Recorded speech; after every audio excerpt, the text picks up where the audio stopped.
अस्सलाम वालेकुम दोस्तों, कैसे हो? उम्मीद है कि ठीक ठाक होंगे। मैं हूं आपका दोस्त जुल्फ़िकार कबूल। आप हमारा चैनल देख रहे हैं सिंधी ब्लॉग, और आज हम आपको बताएंगे क्या है लॉगिन न होने की वजह क्या है। जीमेल लॉगिन देखें, ये मेरे से लॉगिन नहीं हो पा रही। तो क्या कह रहे हैं, ये देखें, ये कह रहे हैं कि your browser has cookies disable.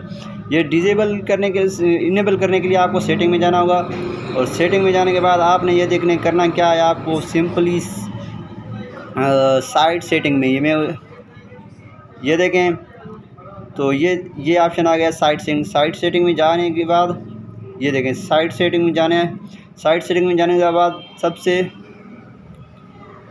ये देखें, ये नीचे वाला ऑप्शन है जो ये कुकीज़ एंड साइट्स में आपने ओके करना है। ओके करने के बाद आपको करना क्या है, सबसे ऊपर वाला ऑप्शन है अलो ऑल कुकीज़।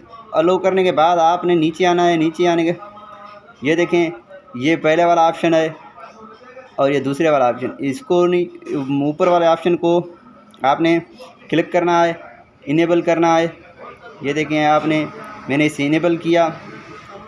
तो इनेबल करने के बाद आपने सिंपली क्या करना है, वापस बैक चलते हैं जहाँ मुझसे जो गूगल जीमेल आईडी थी वो लॉगिन हो नहीं पा रही थी। तो मैं ट्राई अगेन करता हूँ और मैं फिर अपनी जीमेल को लॉगिन करता हूँ। ये देखें, लॉगिन करने के बाद अब मुझसे ये पासवर्ड मांग रहे थे।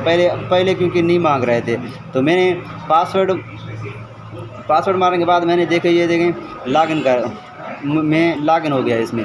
पहले मुझसे एहसास इमरजेंसी प्रोग्राम के लिए जो पैसे मैं चेक कर रहा था वो भी नहीं हो पा रहे थे।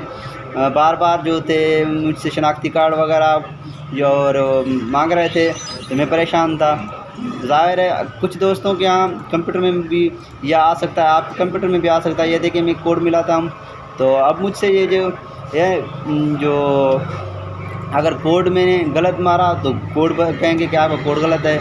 ये शनाख्ती कार्ड, ये देखिए, अब मालूमात कोड मुमासिल नहीं है। तो मैंने कोड फिर से दबाना है, और ये दबाने के बाद ये जो भी इंफॉर्मेशन होगी वो मुझे बताएंगे। तो दोस्तों, उम्मीद करता हूँ कि आज का हमारा वीडियो आपको ज़रूर पसंद आया होगा। खुदा हाफिज़।